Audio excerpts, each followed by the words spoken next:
Welcome to the Sunday night Longhorn Livestream. I'm Bobby Burton, joined by Jerry Hamilton and Rod Babers. We're talking a little Longhorn football on Sunday night, sponsored by our friends over at the Rogue Shop, rogueshop.com. Use promo code ONTexas for a special discount. Guys, Longhorns coming off a 27-24 win over Vanderbilt in Nashville on Saturday. Longhorn defense stepped up. Longhorn offense rebounded somewhat. I think that's what the ultimate answer is right now. It looked like Texas might have a chance to really get on top of Vanderbilt and blow them out at one point in time, but Vanderbilt hung around. Texas had some self-inflicted wounds, and it came down to the Longhorns recovering an onside kick against the Commodores to go to 7-1 now for Texas with a bye week ahead. And I've got to say this, everything we could possibly hope for Texas at the start of the season lies ahead now. Yes, sir. So we got a lot of opportunity ahead of us here in the next month. We'll find out where this team really sits within a month's time. Yeah, I think I said on video, I think this is the biggest week of the season for Texas. It's the off week because they got to clean it up, Rod. They have to clean it up. Because you have road games against at Arkansas and then at A&M, which is going to be a true hornet's nest of games. They have to clean it up. They have to play cleaner football on the road in those two games because both of those teams are more potent than Vanderbilt offensively. Yeah. And obviously A&M has a lot better defensive talent. But this is maybe the most important week of the season for Texas. Get as healthy as you can before this 4-game stretch, but clean it up. Play cleaner brand of football. A cleaner brand of football is going to be required against Florida, at Arkansas, and at A&M. I'm not sure Kentucky has enough offense to do anything much against Texas unless Texas busts. But Texas has to play cleaner because the two environments they're going into on the road are going to be wild. Mm-hmm. Yeah. For a little undisciplined with pre-snap penalties, holds, things such as that, they're magnified in games like that. I agree. I think we're talking about the offense here for Texas, right? Because the defense, I'm very impressed with the defense still. Yeah, basically the last 2 weeks they've given up 2 drives that have been longer than two scoring drives longer than 40 yards. The rest of them have been the lack of complementary football and them getting very favorable field position, and the defense been put in a compromising position. But other than that, I think the defense has played really well. You talk about a Vanderbilt offense that going into that game, they were second in college football in giveaways. They only had 2 giveaways, and Texas ends up getting 3 of them. Hell, probably should have had more than that if not for the unsportsmanlike conduct and the interception being taken off the board. They'd have had more than that. Yeah, exactly, right? That'd have been a big swing. So this defense still continues to really impress me. Jelani McDonald had a hell of a game. I mean, you're talking about a guy that's, I don't know, basically kind of even hovering around third string because Derek Williams being out and, of course, Andrew McCool being out and Michael Taft, and then he comes in there and plays one of the best games for a defender, for any of the defenders on the road. Just shows you how the depth they have and the culture they have on defense right now, too. Not just the depth, but there's a culture of next man up, get the job done, accountability, and there's not a drop-off, really, when you see guys like John McDonald going there. So I just want to make sure we start the conversation with defense is great because all the paranoia from Longhorn fans and all of the, if there is any disappointment with the way the team's performing, it's about the offense. It has nothing to do with the defense, and it shouldn't. If you got to complain about the defense, then we need to talk because I don't know if you know what you're watching.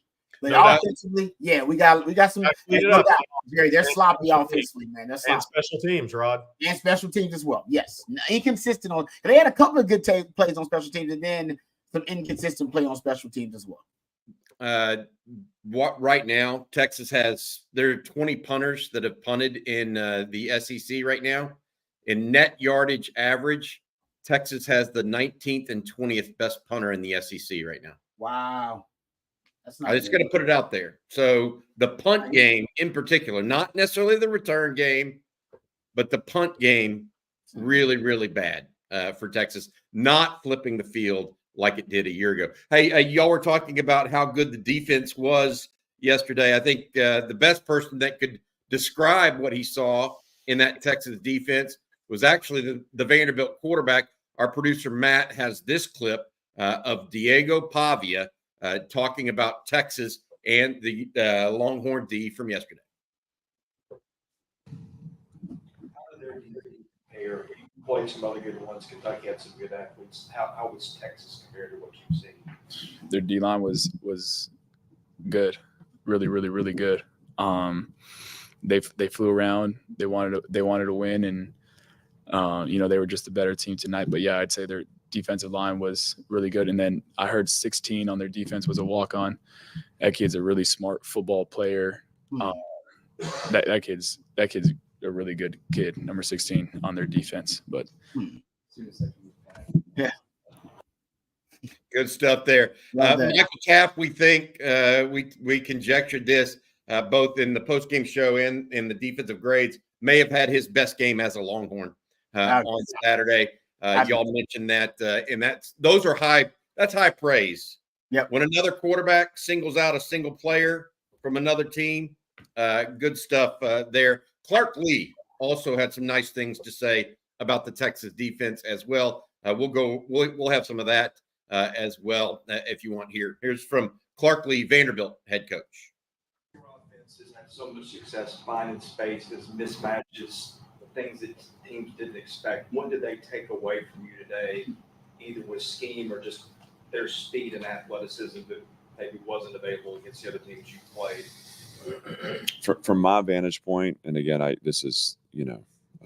we'll see the film, and I'll probably have a better answer for you on Tuesday. But there was length and speed. They closed spaces really well. Some of the option design. There's a play early to Eli that I felt like we had leverage on, and we pitched the ball out to them, and they closed the space down.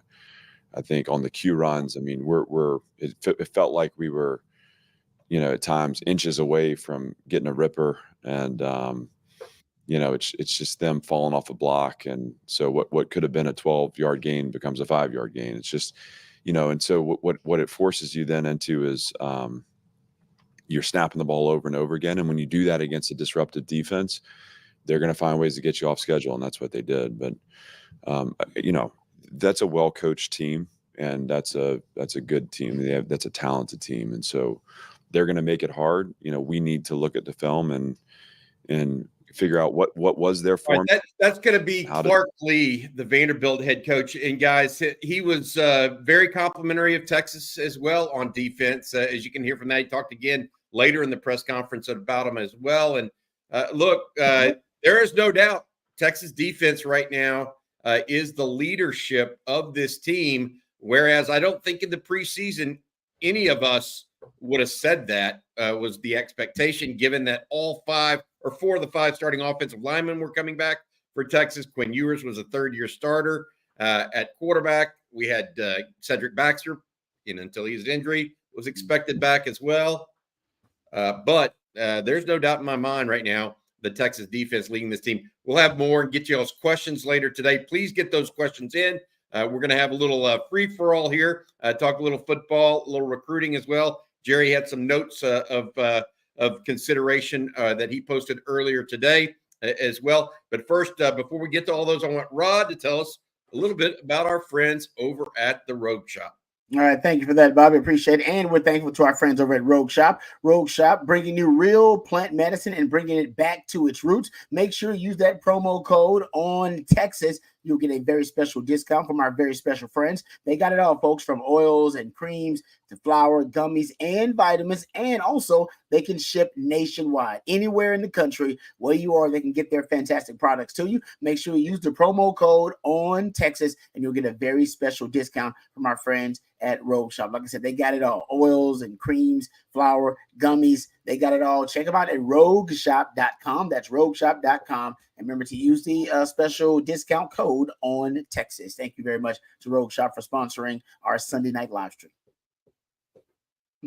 Yeah, absolutely. I think that right now the Longhorns guys are in a situation where we got to figure out who we've got on this team. We figured out the defense. The offense, though, Rod, you mentioned this. A lot of targets underneath for Quinn Ewers on Saturday. You had charted this, and we're going to talk about it in Second Watch with Rod Babers tomorrow morning. But tell folks out there what you found out about Quinn's or the Longhorns' first 15 plays on Saturday. Yeah, basically, I mean, if you essentially look at anything that's within 5 yards of the line of scrimmage or, behind the line of scrimmage as an extension of the running game, long handoffs. They even refer to this on the broadcast as well. I mean, that's, those first 14 plays, they were all either throws within 5 yards of the line of scrimmage or just basic handoffs. He wanted to make everything as simple as possible. And we're not talking about any progression reads here. I mean, no full field progression reads. Everything seemed to be a kind of first read, wide window, premeditated, orchestrated, schemed up throw for him. He knew exactly where he was going, basically a schemed up check down a lot of the times for him. And that's why you saw in the game, I think 79% of his passing yards end up being yak yards. It was all about him getting the ball to guys in a yak opportunity for them to make plays. And that's exactly what they did. And if you go look at it overall throughout the game, I think I counted 4 plays. There were passes past 10 yards in the first half. But throughout the game, there were only 9, right? Only 9 throws attempts. There were past 10 yards. And 4 of 9 is what he completed on those. And so some Longhorn fans are upset with that. But I will give Sark a lot of credit because he knew. I mean, if you end up 17 of 17 at one point, there you go. You can see the chart. If you end up 17 of 17 at one point in the game, you were definitely in a good rhythm. I don't give a damn if you were throwing behind the line of scrimmage, within 5 yards of the line of scrimmage. And that was the whole point. He wanted to get Quinn confident and get him back into a groove. And I think ultimately that's what helped him get into a groove was that kind of passing game. And you really didn't need. And they had, by the way, early on, they started out with a lot of too high. That's what I was going to say, Ron. Explain why Sark did that, because I think in the chat, people are like, oh, Sark doesn't trust Quinn deep. But it also plays into what Vanderbilt was doing defensively. Yes. So you want the easy completions to let your players make plays on the perimeter. Yep, they were playing too deep. So they're playing too deep, guys. They're giving you the numbers advantage. Yep. Not only in the box, but they're giving you a numbers advantage on the edges, on the perimeter as well. So those easy pitch and catches, that's why it's just long handoffs. I don't see that this is a kind of a new age sweep, if you will, with those swing screens, detached screens out on the outside. So Sark was just taking the numbers advantage. Take what the defense is giving you. They're going to give it up to you. You take it. And as the game beginning to play out, you could tell they grew. Vanderbilt grew a little bit impatient with that. They started to blitz more. Blitzes usually got single high safety looks, and your DBs are more aggressive because when you blitz, they should anticipate the ball should come out quicker.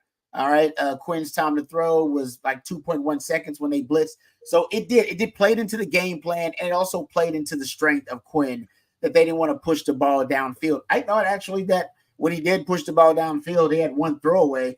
I thought actually they looked pretty good. I was worried about whether they have whether that's something lingering from the injury.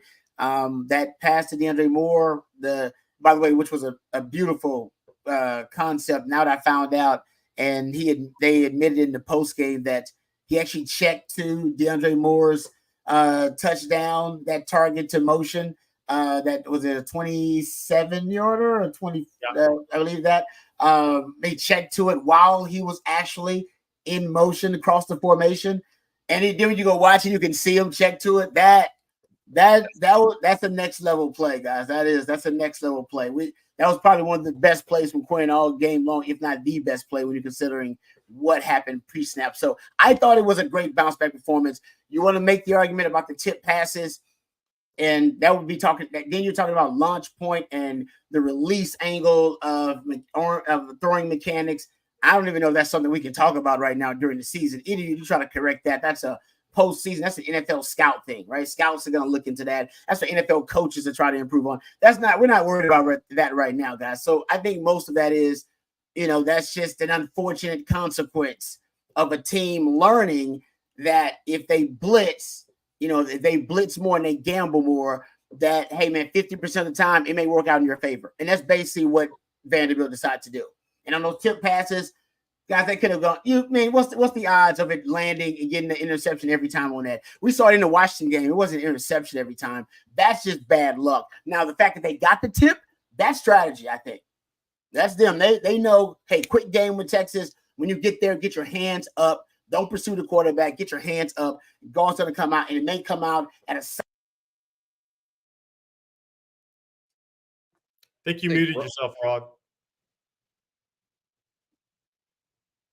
I'll go on. You got it now, Rod? Yeah. I would say that. I think that part is strategy, but the tip passes, a lot of that's just bad luck, ball bouncing the wrong way in terms of the interceptions. It is, but they both came on pressures. Yes. And so I think that the issue we have now is the book's out a little bit on Quinn and Texas. Blitz him and see what happens. Georgia and Oklahoma, when they did that, had a lot of success, and Vanderbilt tried to take that playbook. The other issue that we've talked about on this team and mentioned earlier, and Keith Davis brings it up here on this one, I just find it hard to believe that a top 10 Division I team only has what is basically average high school punting. Not a shot at the kids themselves, either Ian Ratliff or Michael Kern, calling out the coaches unacceptable. It certainly has been a disappointment. But historically, Jeff Banks has put together really, really good special teams groups for the Longhorns. Last year, Ryan Sanborn came in as a walk-on or as a grad transfer from Stanford and had a great year. This year, yes, punting in particular has been a disappointment, as has been kick returns with the holds or punt returns at times with the holds or blocks in the backs. If there are two pieces to this, it's the punt game and the return game with the number of penalties they've got. Again, this week, one on the very first play of the game that set Texas up or pushed Texas back, inside its own 10 to start the game. Yeah, that 23-yard punt was really, that hurt them. That hurt them a lot. Because they gave up points. That was literally a 3 point. That was 3 points for the team. Yeah, absolutely. Just tough. And I do agree that it's unacceptable, Keith. But I also think that I think they probably should have taken a punter in the portal in retrospect. That's what I would say to you in retrospect. This is from Trey Day. Did y'all notice QE wearing rib pads Saturday? I don't think that's normal for him. Do you think that tells us the injury is a factor? He's had it the last two games, not just this game. So, yes, Trey Day. Is that normal? Are they heavier than normal? A little in the past. Yeah. Yeah. And so I don't know that we can sit here and say, hey, this is one way or the other, but it's worth a call. Christo Driscoll, this one's a good question for all of us to weigh in on. From him, do your record projections change given offensive performance for the past 2 weeks? Really, for me, it's the past 3 weeks, by the way. Yeah. They did not look great against Oklahoma either. And my thought process, I thought they were going to go, I told him, I said 11-1. I think that mine probably would change if I had to redo it all over again right now. I got to be honest. I think that Arkansas is going to be a very, very tough game in Fayetteville, and I think the game in College Station, very, very tough. Of course, they need to win one game at a time, starting with Florida. But I could see them going 2-2 down the stretch here. I could see them going 3-1. I could see them going 4-0. I think I had them 10-2 before the season, and on our prediction show again with losses to Georgia and at A&M. And the reason for the at A&M is, look, they've improved. You got to give Elko credit. They're an improving football team. I've just thought that was going to be ultimate hornet's nest type of game, and like something that even the Texas kids haven't seen before. And they're recreating their home field with that, with the wins over Missouri and LSU this year. So you got to give them credit for that. But the thing where I look at this now is we're down to a 4-game season. Texas has 1 game margin for error to get in the playoff. So the key is to beat Florida, win at Arkansas, and beat Kentucky. What you don't want to have happen is you're 9-2 going to A&M and you have to win the game to get in. I think that's the scenario you don't want right now. I think you prefer to be 10-1 going into the A&M game. Then if they get you at home because they're playing really well and that crowd's going to maybe worth 10 points in that game, honestly, in that game alone, then you're still in the playoffs. But the key there for me is I'm not sure you want to be 9-2 going into that game. That's going to be an ultimate hornet's nest game. Rod, does your projected record change given what you've seen the last couple of weeks? That's interesting because at the beginning of the season, I had him 11-1, right? Lost to Georgia. We re-predicted. I think I had him beating Georgia because I'm a fool. and and I'm an idiot, and I forgot that Georgia is the standard of college football, and Kirby Smart's the best coach in college football. So I'll take the L on that one. But the only thing, see, the defense is way better than I thought the defense would be. The offense is not as good as I thought they would be. So I don't know which one, how much is the defense exceeding my expectations and how much the offense has kind of been, underachieving in my estimation, and they have not met my expectations. So I think maybe if I had adjusted, maybe there's another loss in there. Maybe now the way they're playing, I'm like, yeah, because the margin for error now it shrinks considerably for Texas, because like you said, now you got those road environments against rivals who actually, based on the blueprint now that's been laid out, they have some ways to exploit you and expose you.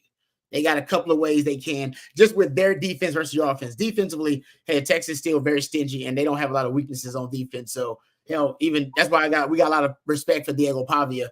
He had one of the best performances any quarterbacks had against Texas, and he didn't make a lot of plays either. But, it's just – so I got a lot of faith in that Texas defense. But I do believe, based on pass protection and the lack of a dominant running game for Texas and some of – Quinn's struggles recently, even though I like the game that he had, obviously, against Vanderbilt.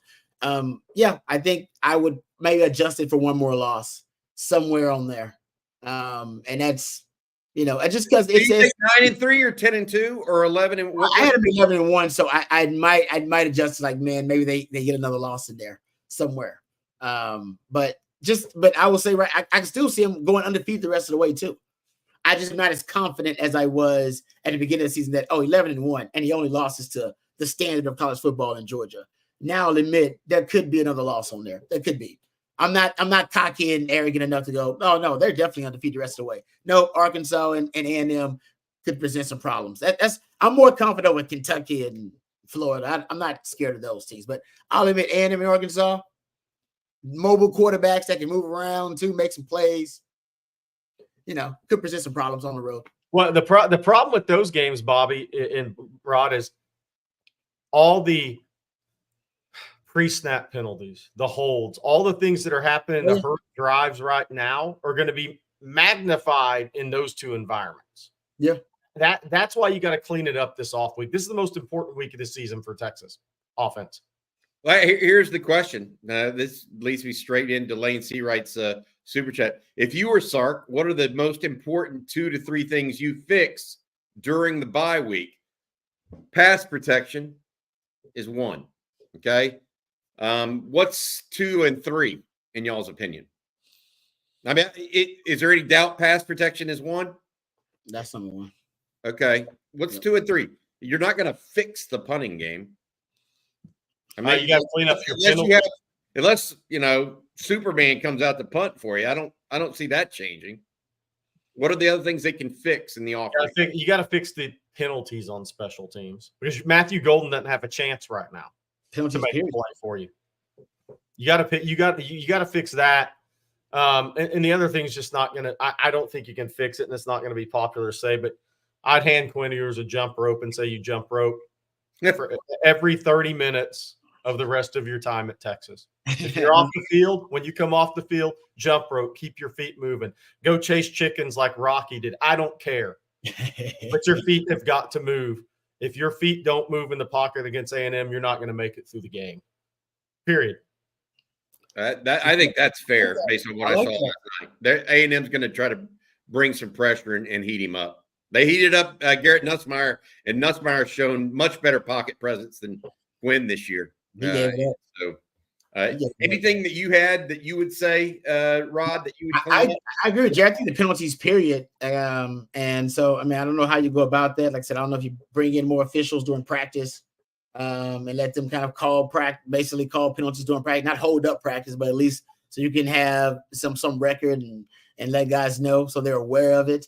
I'm not sure. I think penalties, though, is a big. I mean, you've had 18? What'd you have in the last 10? So you have 18 in the last 2 weeks. A lot of penalties, in the last 2 games, and that's putting you behind the chains. So I think penalties are big. And I'm with you on the pass protection. I think the run game needs.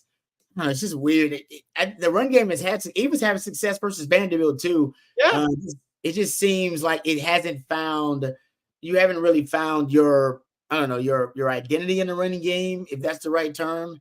I think the running game needs some juice. I think you got to figure out how to juice it up, whether it be different personnel groupings. You brought in the pony package a little bit last game, whether it's that, whether it's figuring out, all right, with Trey Wisner with these specific concepts, he's our guy. Jaden Blue, I don't even know if they don't even hand it off to Jaden Blue that often anyway. So, I mean, at this point, it is kind of a Trey, and Jared Gibson's not really a part of it either, maybe because of his youth and pass protection. So it seems like the run game is now kind of shouldered on Trey Wisner in a nutshell. From numbers, and then extension of the running game, which are all the quick throws that we keep talking about. But that's the running game in a nutshell. So I think you need to, it's not some way to juice the run game. I don't know, maybe the 6-0 line package, we talked about that's not there. But I think this bye week, you figure out a way to add some innovation, some type of juice to the run game too. I think you got to find something else that Quinn Ewers can do.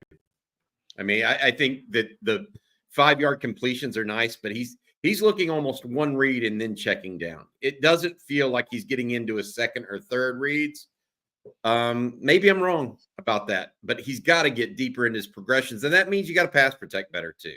I'm not saying it's all Quinn here. I would say this: he is in the games where it's a too deep and the corners are playing off, right, where people aren't bringing the extra numbers at him.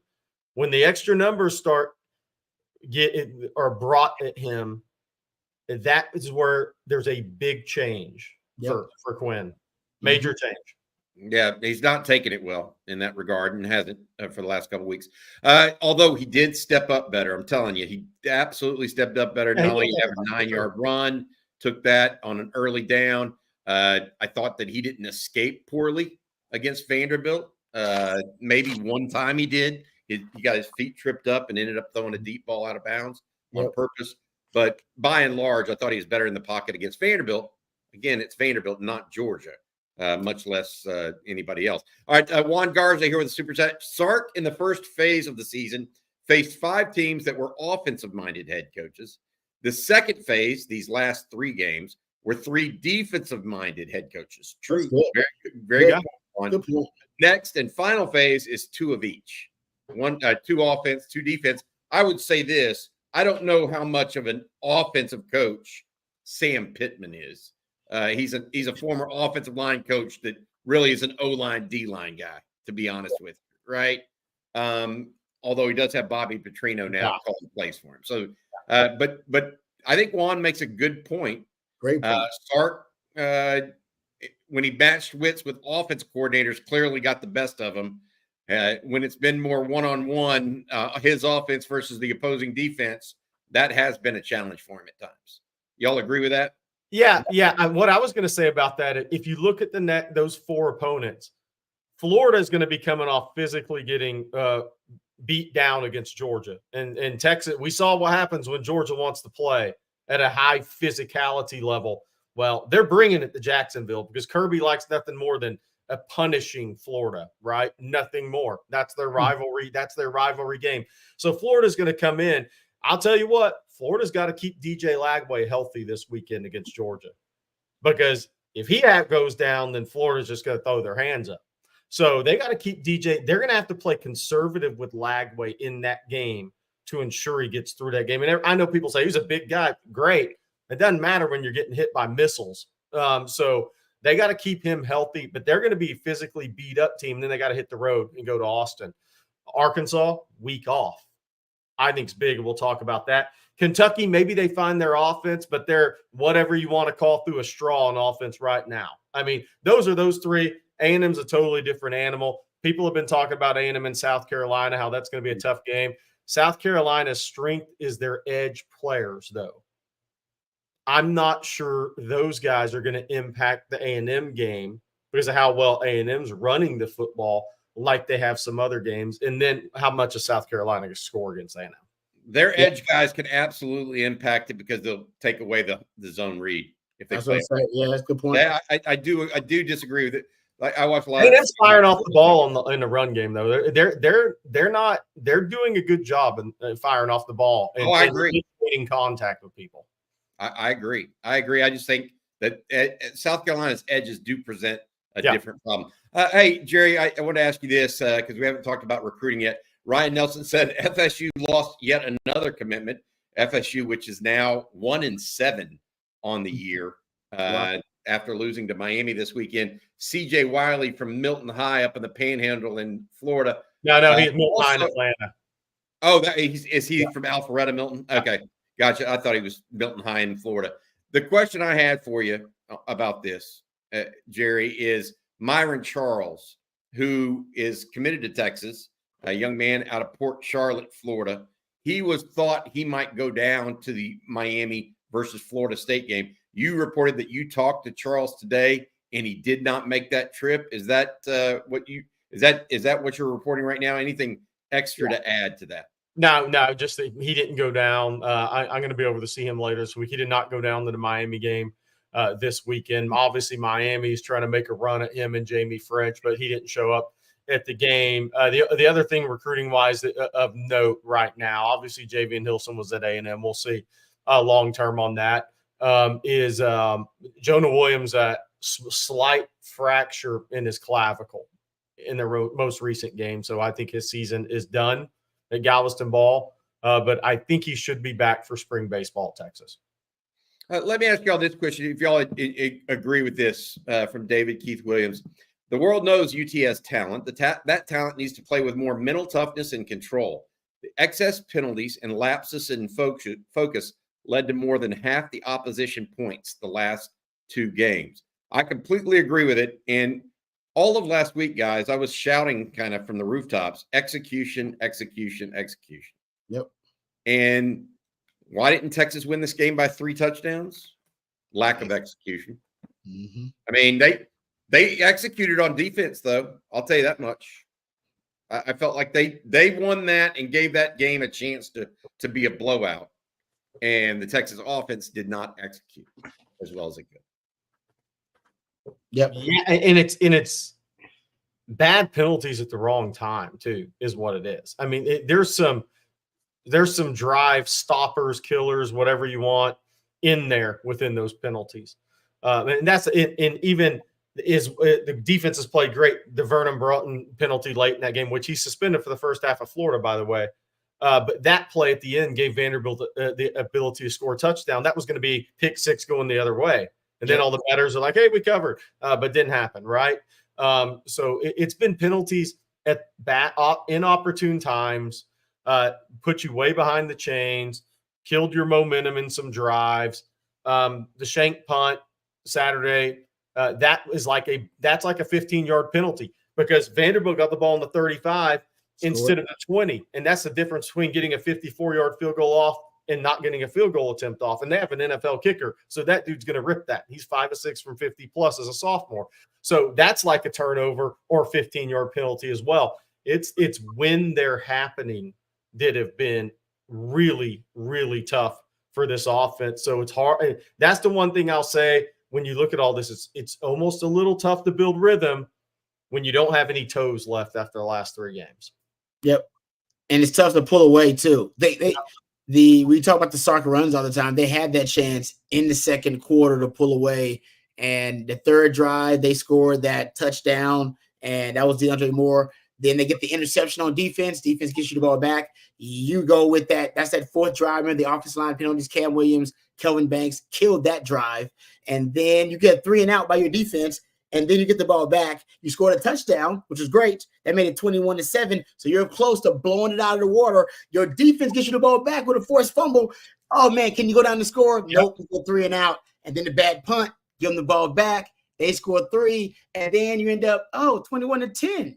When it should have been. With them getting the ball. So they had life. They had life. It should have been like a 27-7 or even like a 30. It should have been even a blowout. And then remember, you scored after you stopped them 3 and out after half. You scored a field goal after that. So you could have really blown this thing out of the water second quarter into the beginning of the third quarter.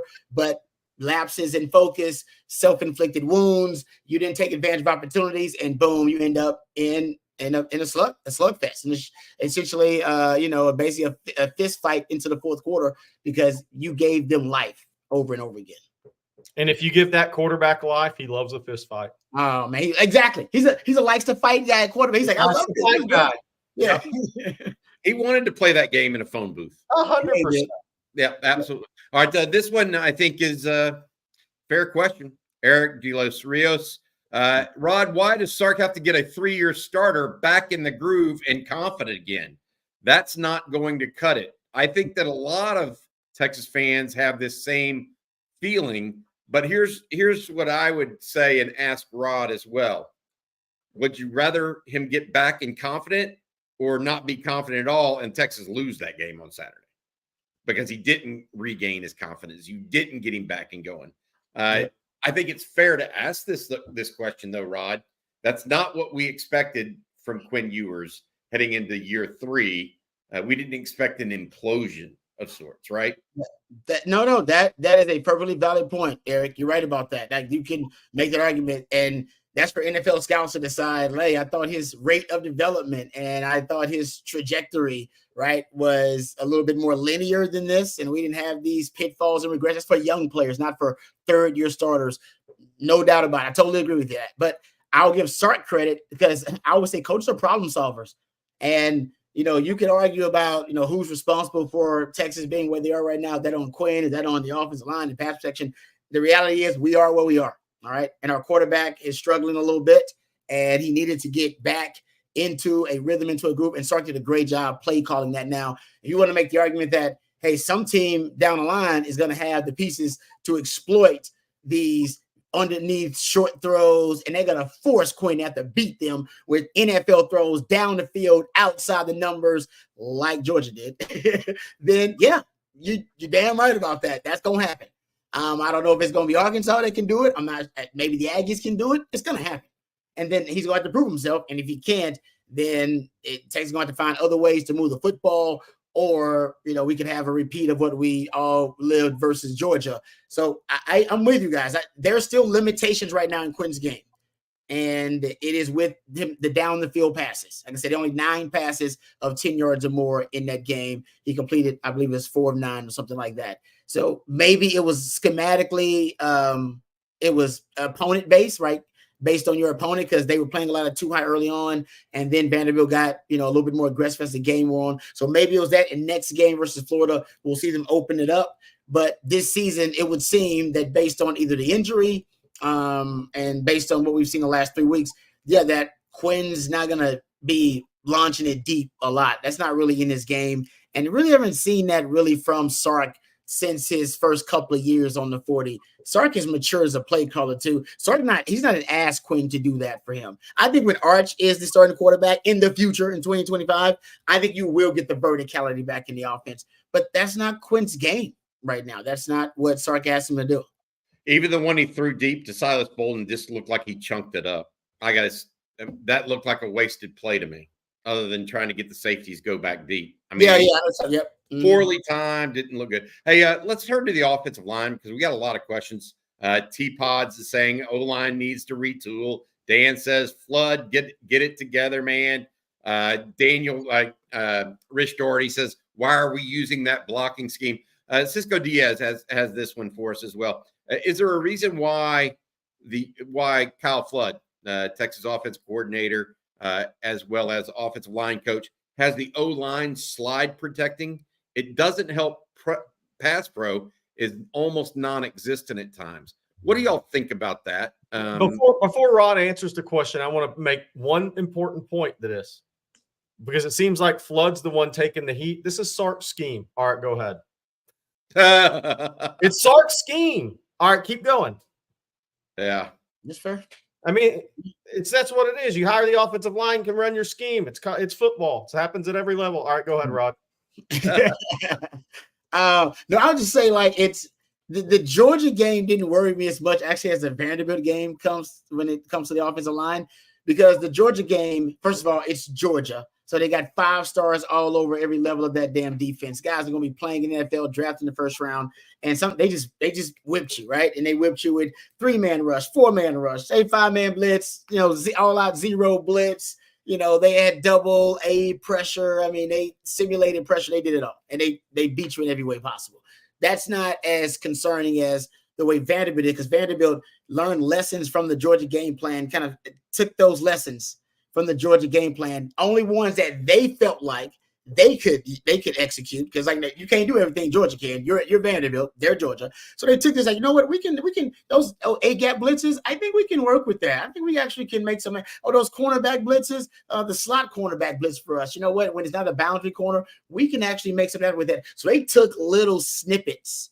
The delayed rusher, right? The delayed blitzer. Once the pass protection is set and everybody has pretty much matched up on their guy, then you bring in another kind of delayed blitzer, and that worked really well for Georgia. So there were some concepts that Vanderbilt they did learn really good lessons from watching that Georgia game plan, and that worries me a little bit that going forward, you may see teams go, all right, you know what, we're gonna bring in that cornerback blitz, with the slot blitz or slot cornerback blitz or the boundary cornerback blitz, because Texas, they screwed up with the pass protection, Sark admitted, in the Georgia game, and it caused a tip interception and a couple of sacks in the Vandy game. And it's like, you know what? Maybe that's something they still struggle with.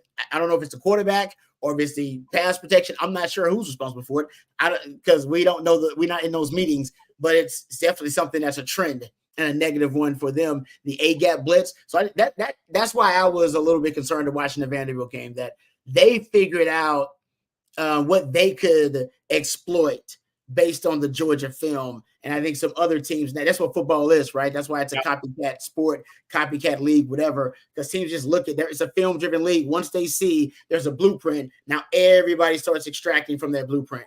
How can we use it? How can it work for us? And Florida, which is a very talented team, they got talented guys, they're going to do the same thing. I'm not sure how much of it they're going to take, but they're going to take some of what Vandy did, take some of what Georgia did, and they're going to use a ton of it versus Texas. I guarantee you. You will see, if you don't see any more delayed linebacker blitzes up the A-gaps the rest of the year, I'll be shocked, and I'll say I'm 100% wrong. You're going to see it. I will say this. Texas will run that too. Yeah. It's how you react to it that matters. You know it's going to come, and so your offensive line has to be ready for it. One of my big pieces right now is actually the cornerback blitz. Quinn didn't see it again. Now, is Sark going to tell us that that was also somebody else's job? I'm not so sure on that. So I just want to put that out there. Derek says, is Brandon Baker really that far behind Cam Williams? I thought we were 9 deep on the offensive line, but it seems we're only 6 deep. How does Cam not sit after all his mental and physical errors? First of all, I just want to say this. Yes, he is that far behind Cam Williams. You know, that's just the bottom line. He is 2 full years of development behind Cam Williams. And so even he can be a 4-star, high 4-star or 5-star, Cam Williams is going to be an early draft pick. I know he's shown some culpability in pass protection. Yep. He's still going to be that guy. He's not perfect right now. He did have some mental errors, but he wasn't the one that got called for holding on Saturday. I mean, he had a personal foul penalty, but Kelvin Banks got tagged with 2 holds. Gunnar Helm got tagged with 1. That was a BS. Yeah, hold. that was a BS call. That was a BS. Hold. Yeah. But yeah. By the way, here's the thing that somebody in the chat called it a phantom call. Yeah, and I agree with Felt that. like that. Yeah, I watched it several times. I didn't see it. Yeah. What were you saying, Jerry? Don't worry about it. Move on. Oh, okay, gotcha. This one from Bobby Betronic. Are they protecting Jarrett Gibson's red shirt at this point? I thought I saw him come in the game for 1 or 2 plays. Now, I didn't get the ball on Saturday. Am I the only one that saw that or no?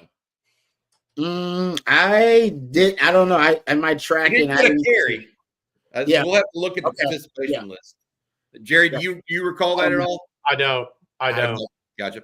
Wilderness 81 says, will James Simon, the running back out of Shreveport, be in the rotation next year? Wow. Somebody bigger than either Blue or Weisner are going to have to take some carries next year. Well, I mean, look, the bottom line is James Simon and Ricky Stewart are both midterm graduates. They're going to be there in January, so they're going to have every chance to get into that mix. Yeah. I think James Simon is going to be farther along. Obviously, his father was a college running back coach and offensive coordinator and was a tremendous running back, so he's kind of grown up with it. So he's going to be farther along understanding pass protection and all those things in terms of route running.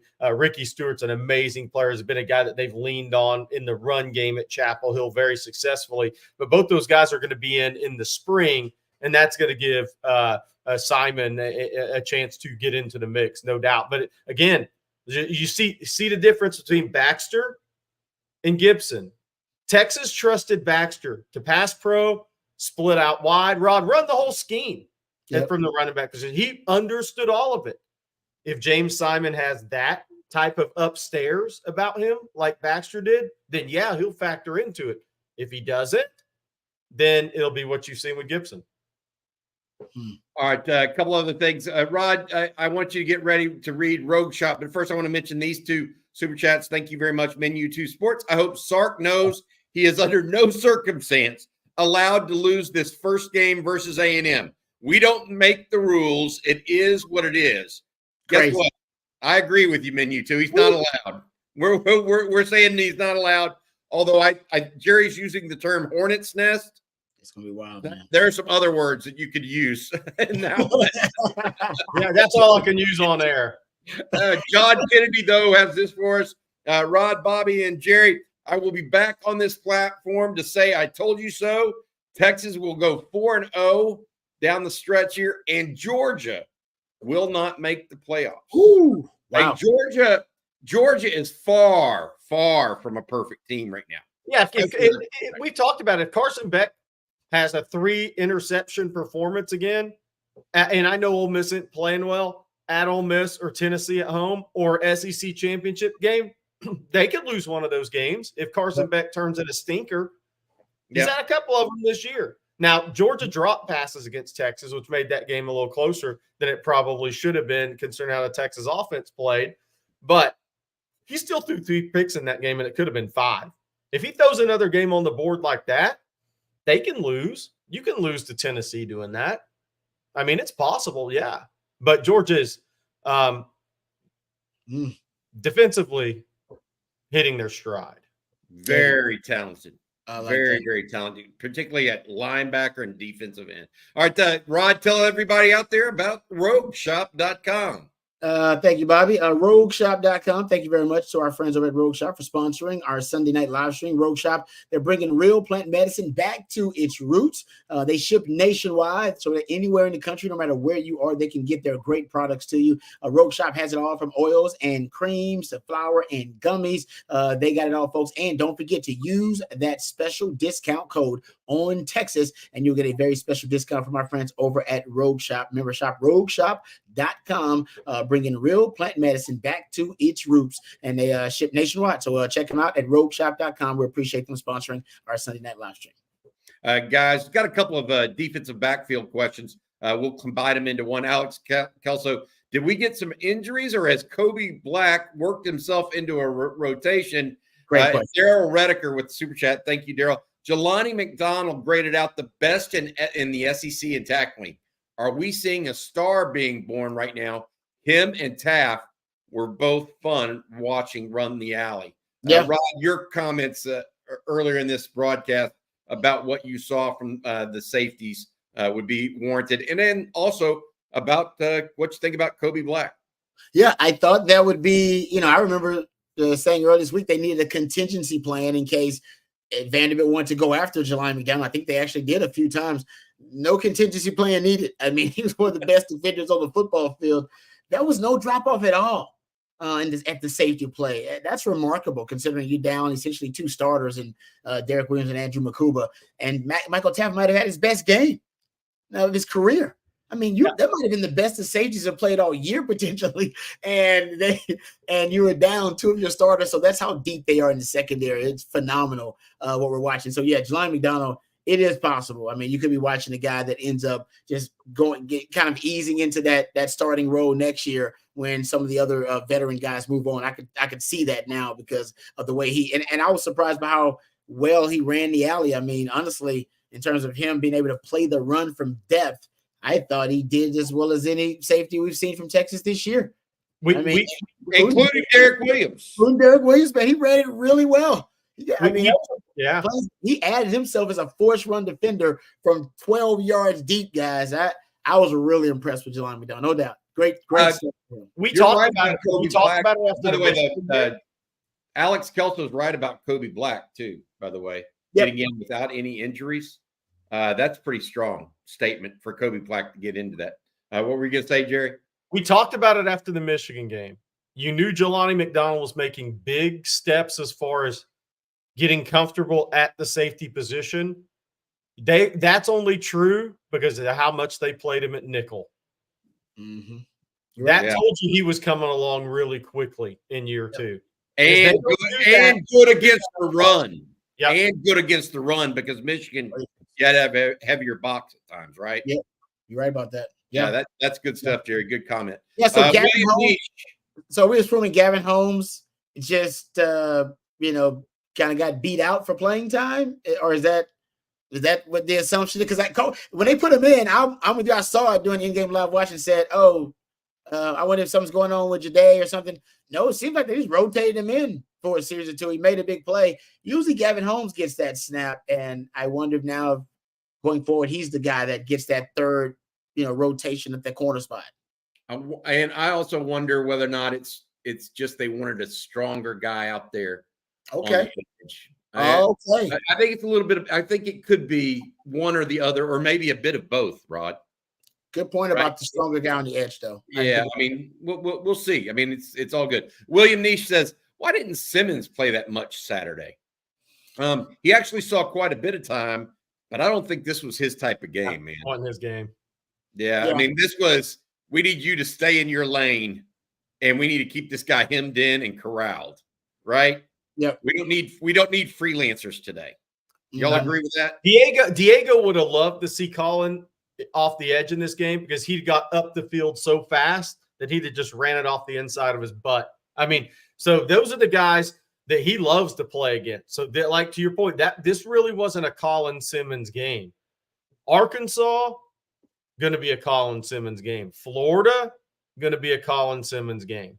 The next two, I think, are big games for Colin Simmons. Hey, he did play quite a bit. He did. He didn't have a huge impact. He had 25 snaps. Because Diego takes away. Diego takes away his strength, though. Yes. When you have a QB that makes the most of everything you do against him, that's mobile, he takes away that elite edge rush ability because he just has that running back vision and feel. He sees it all like a running back and he reacts to it so quick. That's not normal at the quarterback position. Hey, I want to add this. One of the reasons why Colin Simmons was going back a little bit. He was playing in coverage a little bit. Rick Amberguy says best game for Trey Moore so far at UT. Sir, I don't know if it's his best game, most impactful game at UT, no doubt. Yep. Y'all agree with that? Most impactful? Yep. He's on the verge of then he got that batted screen pass down early in the game. He was starting to make some impact, some havoc plays. But you can still see that he is impacting the game. He is affecting the quarterback at times. It just hasn't necessarily always translated into splash plays. This is the game where if you were watching it on the film, I agree with you, Bobby. He stood out on the film more in this game than he has in other games. All right, KD35, I'm the best, has this question for us. Who are the leaders on this team? Offense definitely doesn't feel like Quinn. We heard back in the summer that was each time we see him on the sidelines, he's alone. Is there something to that a little bit? I mean, Coach Irwin likes to say, look, I like the quarterbacks to be involved in firing them up. That's never really been Quinn, right? Who is that guy on offense if it's not Quinn? Is it Jake Majors? Who is it right now? Gunnar Helm? And who's getting in there? I don't know. I mean, that's not necessarily Gunnar and his MO either. One of them's on crutches on the sidelines. That's a problem. Who's that? Oh, Baxter. Cedric Baxter. Yeah.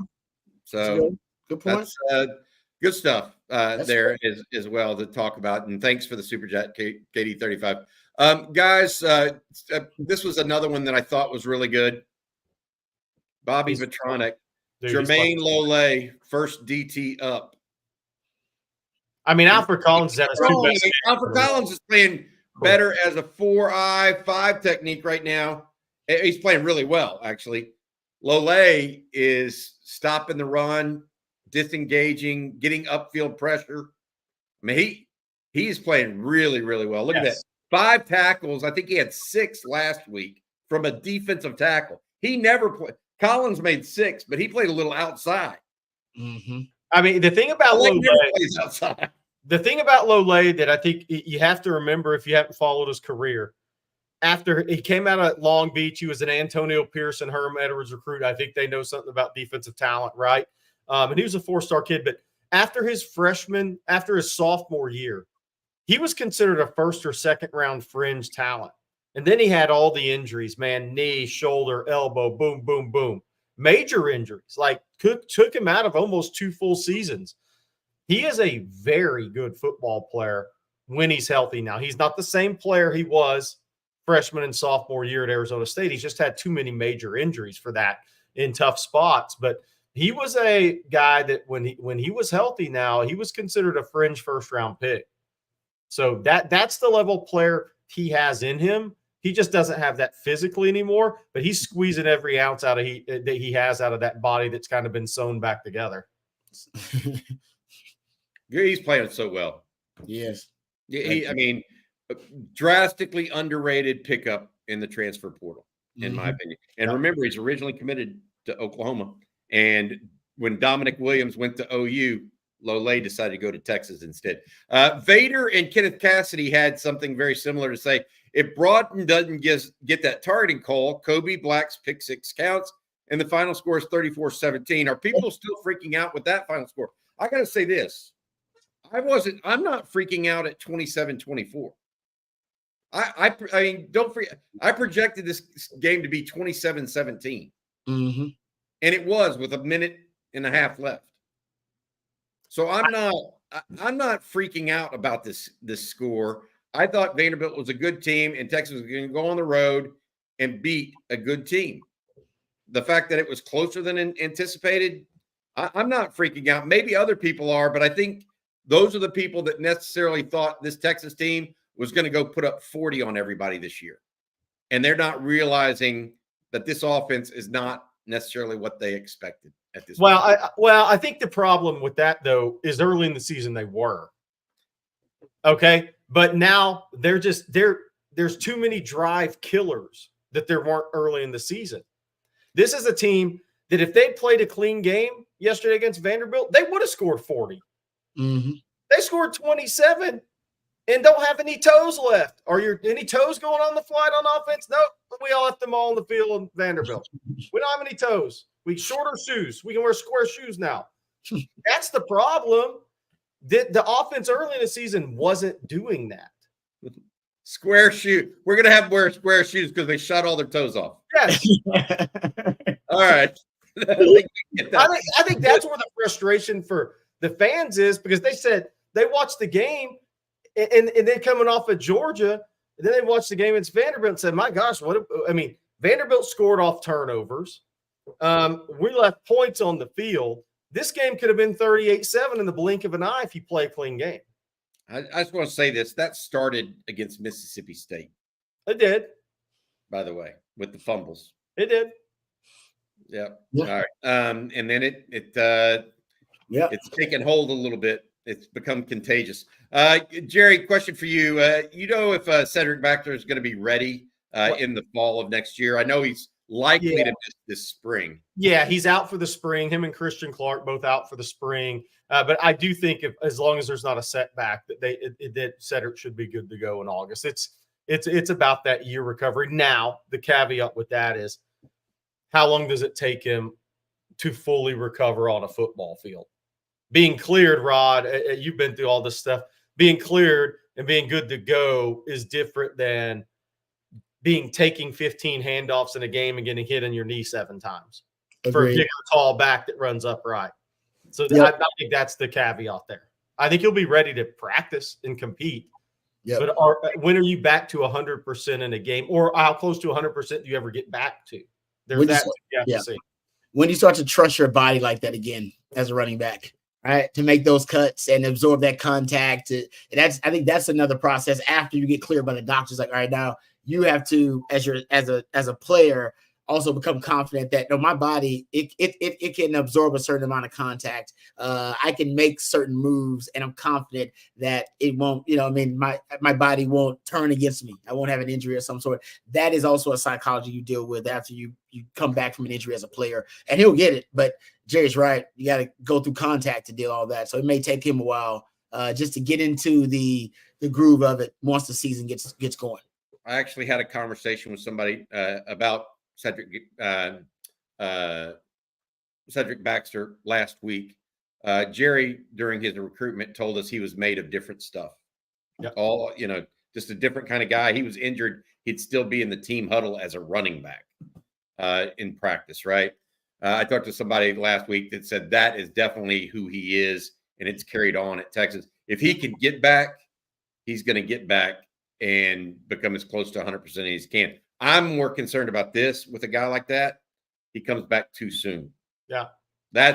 I'm more worried about that with him. Living rent free in UT says interception in the first quarter in the last 3 games. Woo! That That's sets true. the tone a little bit too, right?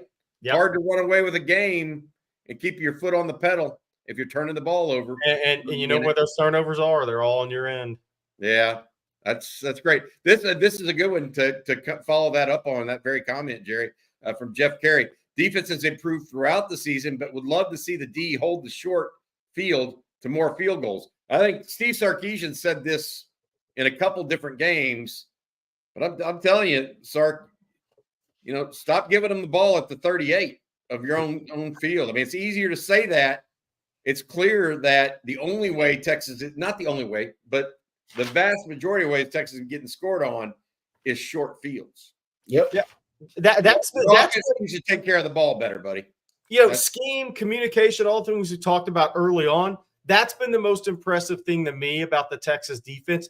And eventually somebody's going to score on you like Vanderbilt did the other day. But Texas defense has been put in adverse situations the last 3 games to start games. Remember, Oklahoma was ball inside the Texas 50, on the 50, and on the 37. I mean, the first 3 times Texas defense went out on the field against Oklahoma, they weren't great situations. I mean, but you were playing against a terrible offense. Against Georgia, they could make you pay, and Diego Pavia could make you pay. But the Texas defense has had to stand up 3 straight weeks in adverse situations in the first quarter and first half of games. And I thought that's probably been the most impressive thing to me is that they have. And I thought one of the things that came out of the Vanderbilt game was the Texas offense immediately put him in that situation. Diego hit him on an 18-yard run for a touchdown. And as a defense, you're like, oh, man, here we go again. It was so imperative that the Texas offense came back and picked up the defense after that because they didn't against Georgia, and Oklahoma didn't count because their offense couldn't score. I thought that's the most impressive thing I've seen from the Texas defense the last 3 weeks. All right. Aloha Traveler says, aloha, fellas. Starting to think Arkansas is turning into a must-win game. If they lose that game, they have to beat Aggie and then Georgia to make the playoffs. Look, I think Texas has to go 3-1 and they'll make the playoffs. I think 10-2 will get them in. That's what I think too. What do you think? There's some elimination games coming up. It's not just. I mean, there's going to be a lot of teams. A 10-2 Texas team is in. Gets in over some other guys now. Yeah, just the brand and everything. Exactly the brand. Yeah, they'll get in 10-2. Yep. Okay. Yeah, I think they have to go 3-1. 13 million people watch Texas, Georgia. Yeah. How many million? 12 million? 13.2 or something like that. Yeah. Mm-hmm. So there's a reason. There's a reason there. And I get what you're saying, though. I do. Yeah. Look, we got some other super chat here I want to get to. Sark said in the post game last week was very draining on not only the team, but the staff as well. How much do you all think that had to do with the simple mistakes and penalties we had? I listened to that Sark presser, and he said, look, it's hard having a game like that, and then you lose like they did to Georgia. Very draining. They prepared for it a ton, worked hard for it, etc. Right? And then not to go out there and perform. It's hard to get back up the very next week. He felt, and Justin Yarbrough makes a really good point here. Yeah. Okay. He felt like it was going to be a hard game to win because of that. And that's why I compared Texas versus Oklahoma last year to Texas Georgia of this year, and Texas Houston last year to Texas Vanderbilt this year. Both games on the road right after your first loss. Hard mentally on a team to stay focused. So Justin, my opinion is quite a bit. I think it had quite a bit. The problem I have is it's been too many games in a row where we've seen that. If you throw out Georgia, where I think Georgia just out-athleted Texas at times, really believe that, which is hard to say. Let's see if they continue this habit of self-inflicted wounds. Jerry, I thought that would improve. Jerry and his co-comment. I thought that would improve against Vanderbilt. That was the most disappointing thing for me coming out of the game. Was I thought Texas would clean some of that up coming off the game. They did. Yeah. And it just man, they're 18 to 21 years old. I know, but they're not the Kansas City Chiefs or that should be a motivation game to clean up. Now that's why I think the off week's the most important week of the season for this Texas team. Because they got to stop. They don't have any toes left. Now you're going to start putting holes in feet, and you can't move when you do that. Not giving up on the toes, man. The toes. Jerry's got the metaphor, and he's riding with it, Rod. He's riding with that. This one from Man U, Orange Blooded. Is Jonte Cook redshirting, or is he in the doghouse? Seems he should get some run. No doubt, Sark gets it done down the stretch, 4-0. Thanks for the boost of confidence. He's not there. in the circle of trust right now. I'm sorry. I don't think he's in the circle of trust. If he is, he's barely hanging on to be right on the outskirts of it or right around the edge of the circle of trust. Silas Bowden is clearly in the circle of trust. They are going out of their way to deliberately try to find ways to force feed Silas Bowden football. It ain't always necessarily working out, but you see a lot of Silas Bowden in there. And you see a lot of everybody else, Andre Moore and Golden, of course, and Baum, of course, Bond's your number one guy. I don't know, man. Right now it feels like Jonte Cook is outside the circle, and I don't know why either. I don't remember why. That drop, it seems like everything went downhill from that drop. I don't remember anything after the drop. Like I don't remember him having what I mean? It's weird. I know he's had an impact after that, but I don't know. He's not a great blocker. He's not DeAndre Moore or Matthew Golden in that regard. Just not. Yeah. This on a positive note, we thought this guy was gone and in the witness protection program, but he showed up last week or on Saturday. How about Amari Niblack showing up? Perry Russian discusses. Yeah. What y'all think of that one? That was nice. That was your first reception pass, a first pass completion over 5 yards in the game was at Amari Niblack. Max protection, kind of that. I think the Yankee wave is kind of what they call it. Those big rainbow crossers. I was surprised. He looked good. I thought he was a receiver. I was like, oh, I didn't look up. Who is that? I was like, oh, this is Amari Niblack. I already know who he was. He looks like a receiver out there. He looks fluid, man. If they're gonna use him as a weapon, add that to the list of defensive coordinator stress factors they got to worry about when they play Texas. Hey guys, I want to before we get going, we got a couple more questions we're going to get to here. But I want to ask y'all this or let y'all know about this coming up right now. We have the On Texas Football Shop available for you guys at the local this weekend. A couple people asked me where I got these hats that me and Jerry are wearing right now. It's at shop.ontexasfootball.com, shop.ontexasfootball.com right now. Please feel free to get us order one. We got black, gray, and white hats as well as mugs. If you join us for coffee and football, you'll understand why we have that. But we appreciate you guys. Again, shop.ontexasfootball.com. A couple more questions coming in, guys. And this one is from Texas Chic 2001. Thanks for all the updates. Is the team still behind Quinn Ewers? Although we complain, we need everyone on the same page. So, Jerry, and Rod, I'm going to just explain this. So after the Georgia game, I think we all kind of checked with a variety of sources on this. Is there a split in the locker room?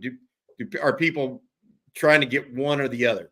What I was told by multiple people is that they just want to win. Mm-hmm. Whoever gives them that opportunity, let us win. And they're behind whoever Sark puts out there.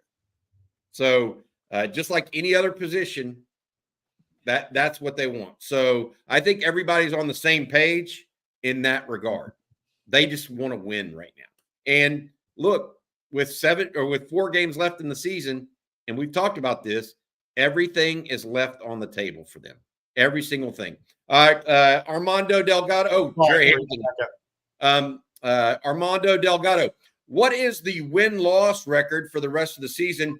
Thanks for the super chat, Armando. We talked about this. Rod, you went 10-2, I think. Jerry, you're still at 10-2. Yeah.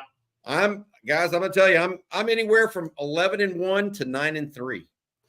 Yeah, look, I'm keeping a wide berth right now. I think they could go 2-2, 3-1, or 4-0 down the stretch.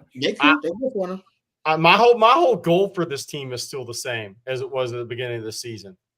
Find a way to go 10-2 and get in the college football playoff, because that means you're still ascending as a program. You went to the last 14 playoff. You're in the first 12-team playoff. That's been my goal all along. I've had 10-2 all along, and I'm not saying I'm some Nostradamus here, but that was just my goal for this team this season. I mean, get back in the college, get in this first 12-team playoff, because I think we don't even have an idea yet how big this is going to be for the programs that get in. It is going to be hyped up. College football is going to be looked at differently by different fan bases. I think college football is about to be more popular than it's ever been. And I think it's really big to get back, just get in the playoff this year. I know everybody had the Southeast Conference Championship, all those aspirations. Get in at 10-2, be the 5 seed and host Boise State, man, and let it rip after that. Oh, Ashton Janty. I don't know if I want that. Well, it'd be a rematch apparently of Anthony Hill and Ashton from high school. Nice. Apparently, in the game, Anthony Hill had 30 tackles in a single game against Ashton Janty. Damn, those two, that might have been a little head on head. On that, good on good. You know what I mean? Yeah. Hey, Paxton's asked 3 times about fixing penalties in practice, Rod.